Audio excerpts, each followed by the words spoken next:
All right, we are with IRS Special Agent in Charge Justin Campbell and IRS spokesperson David Tucker. David on the right, Agent Campbell on the left. And of course, we are doing this on tax day, so it's the day that everybody's stressed out and worried about things going wrong. And Agent Campbell, we'll start with you. One of the things people need to watch out for is scams. What are some of the ones you see? And let's think about it in terms of, last minute filers. What kind of stuff do you see as people are racing to get their returns in by midnight? Yeah, I think the last minute filers are even more susceptible than others because they're stressed, right? And a call purporting to be the IRS may catch them off guard and have them fall victim sooner than others. But the things that I would remind your listeners of, number one, are the phishing scams. So those are the ones you'll get in your inbox, probably in your email inbox. You'll get a very legitimate looking email. It may have an IRS banner on it. And often it'll have a link in there somewhere wanting you to click on it and then go to a website that also looks legitimate. What I would say is don't even find out what the website looks like. Just delete the email right up front. The IRS will not initiate contact with any of your listeners through an email, and we just don't communicate that way. So just delete the email, don't click on anything, and you'll keep yourself safe that way. The other scam, unfortunately, which is all too common these days, is the phone scam. And we've all heard about this scam. We've talked about it a lot. We find that people are still falling prey to it. So, I just want to remind your listeners that if you get a phone call from someone purporting to be the IRS, it's not something we do. We don't reach out to people demanding payment, threatening to take them to jail. Just hang the call up. It's not going to do you any good to talk to that person. The longer you're on that call, the more likely it is that they're going to be able to socially engineer their way into getting money from you. So some of the red flags to look out for on those calls would be someone who's, number one, obviously threatening you to take you to jail. We don't do that. We don't call people and threaten to take them to jail. So just hang up if you hear that. The other thing is there's always some sense of urgency, right? They kind of need to get that hook into you to get money from you. And then the last thing is they often want you to make payment in kind of an odd technique, like they'll ask you to go get gift cards, maybe Best Buy or Apple iTunes gift card, something weird like that. If you see or hear any of that from the caller, just hang up. And once again, you're not doing yourself any good hanging on the call, just waiting to find out what happens next, because usually what happens next is they get money from your bank account. And it's not just Best Buy or iTunes cards. If I remember right, Green Dot, the money cards one, like the Visa or MasterCard, the prepaid credit cards, whatever they can do to get their hands on that number and cash it out, right? That's exactly right. And the scams move even broader than that. Those are two of the big ones. But here at IRS Criminal Investigation, we are constantly investigating these types of things. And even recently, we had a big case out of Oregon. We have victims in the Seattle area. This was a huge case. It ended up resulting in the ringleader got over 15 years in prison for it. So it's sometimes they're successful. But we want your listeners to know that at IRS Criminal Investigation, our agents and employees are out there looking for this type of fraud, and we are dedicated to trying to help them by putting those folks behind bars when we find them. And once that money's out there, it's gone, isn't it?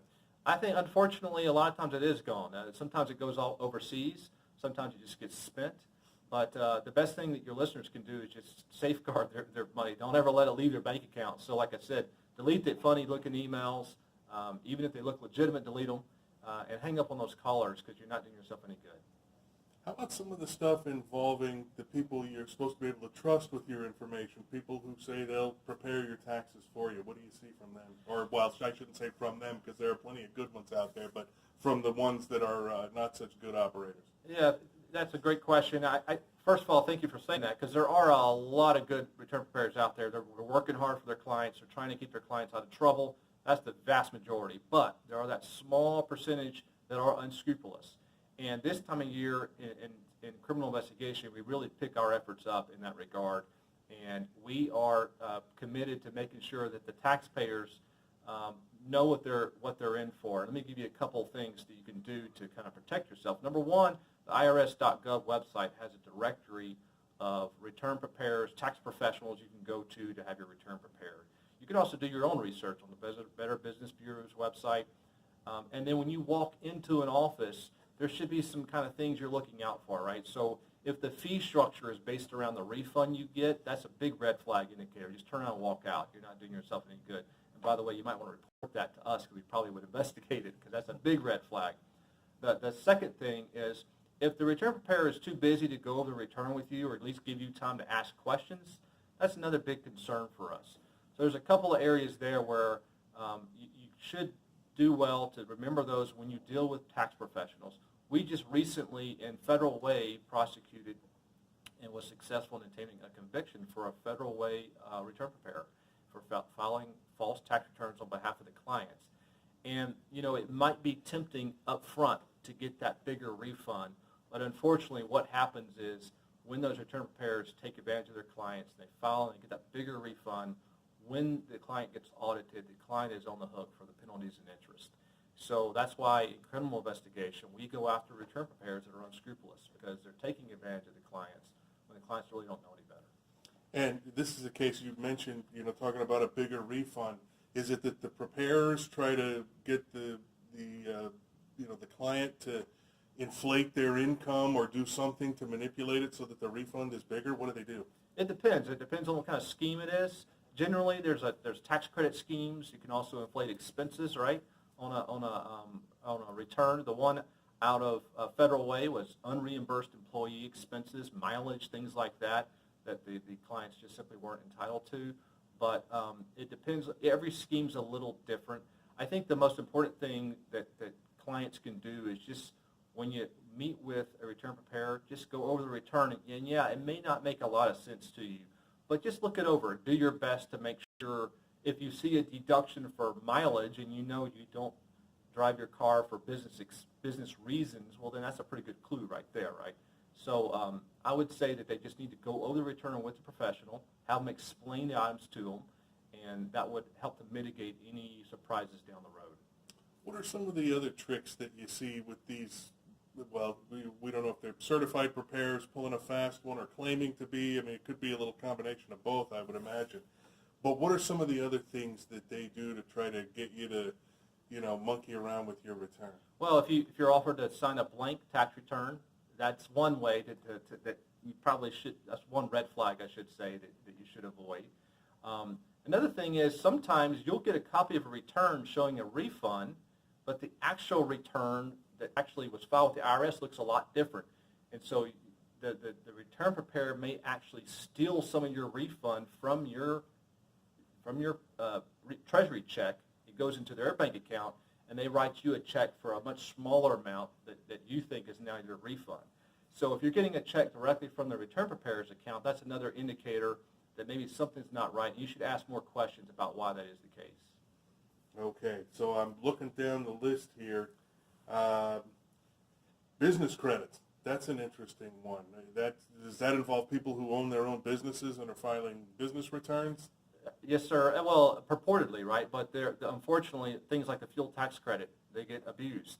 And people who have no business getting the fuel tax credit may get that credit if they are not careful, if they don't choose to return prepare it wisely.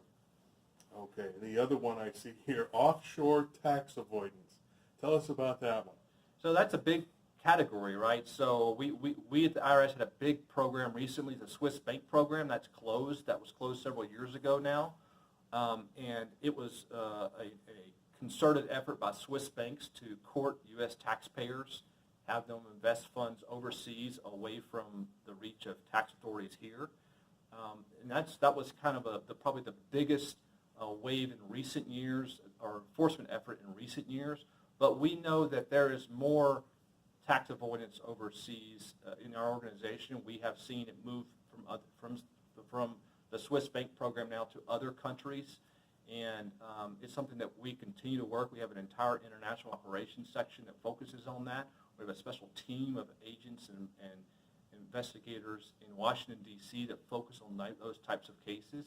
So offshore tax avoidance is something that's a big deal for CI. We have special funding for that, special concerted initiatives for that, and we know that it's something that some of the more high-income or wealthier taxpayers may be tempted by at times. But the penalties are stiff. You know, it may seem lucrative to go after that approach to avoid some of those taxes, but if you're caught, you're subject to some pretty severe penalties and imprisonment. So I would advise the listeners to avoid that temptation at all costs. So now, is that where it's not so much the Swiss banks anymore, I guess, but where people might, try to stash their money in an account in the Cayman Islands or someplace like that, and try to keep it from the, well, we'll say prying eyes of the IRS, but prying appropriately? Yeah, that's exactly what it is. Things like that. I mean, there's lots of different ways to get money offshore illegally, and the fraudsters are always thinking of new ways to do it. But we are pretty vigilant in that regard, so we have a lot of different ways that we put our finger on the pulse there and see what the new schemes are, and we investigate those vigorously. And you guys are always right in step with these schemes, aren't you? Yes, sir. All right, let's talk about one other that's an important one because it happens a lot as people are trying to maximize their deductions, and that's these phony charities. What do you see with that? Yeah, I think that, just like the return preparer research that your listeners should do, I think the same thing applies to charities. First of all, make sure that the charity you're investing in is a legitimate charity. Do a little research about them, and make sure that you're comfortable with donating to that charity. And then, of course, make sure that your donations are accurately represented on the tax return. It is an area of concern. Our tax-exempt and government entities section at IRS and CI, we work closely together on issues like this. And we want to certainly be sensitive to 501 organizations. But at the same time, we recognize that just like any other legitimate segment, there's folks who are looking to take advantage of loopholes or create shell organizations or whatever the case may be. So it's just like any of the others. We have to be vigilant. But your listeners, I would ask that they also be vigilant in terms of making sure they understand what they're donating their funds to.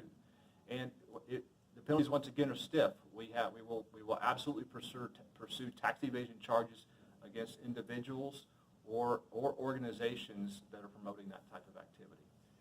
And I would venture to guess that one of the most important things to check is that your donation is actually tax deductible, because just because an organization does charitable work doesn't necessarily mean they're a 501 organization and a donation can be deducted, right? Absolutely. And I would say consult with a tax professional on that.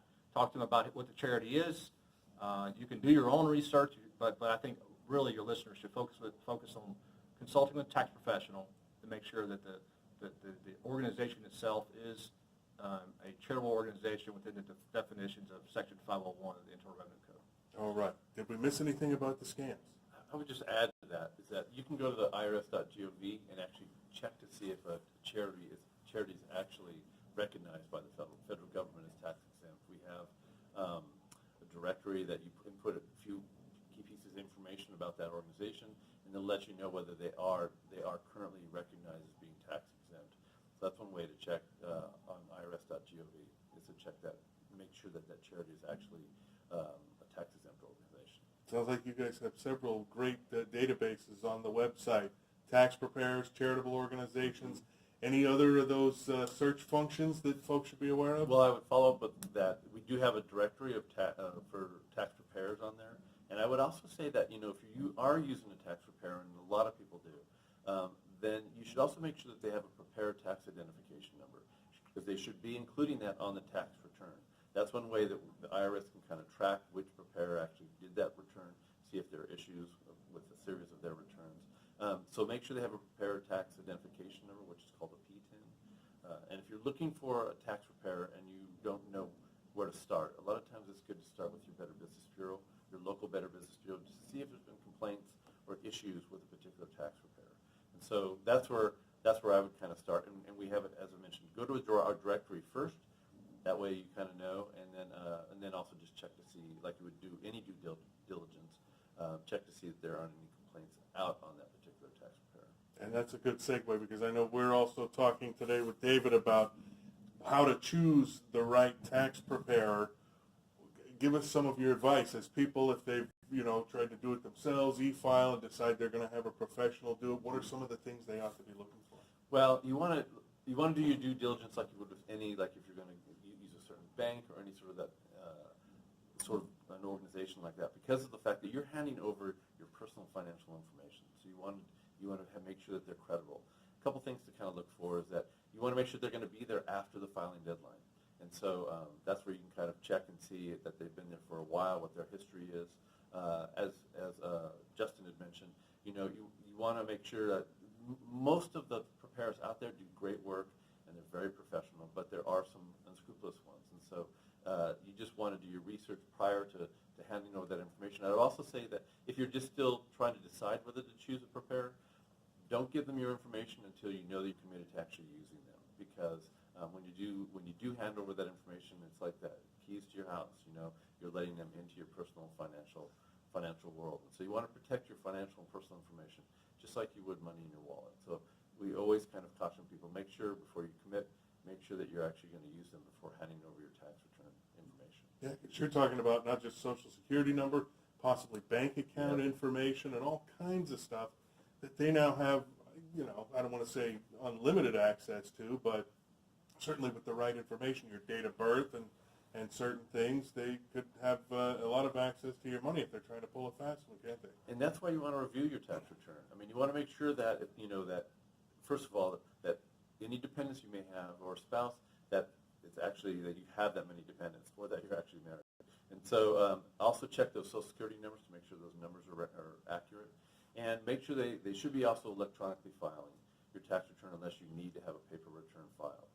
But as Justin had mentioned, you never want to have a blank tax return, and you don't want to sign until you know that everything's accurate on that tax return, because you as a taxpayer are actually ultimately responsible for what's on that tax return. So make sure it's accurate before you turn it in, and always keep a copy of your tax return. It's always good to have that on hand for later. So in the context of doing it through a tax preparer, why is the e-filing important?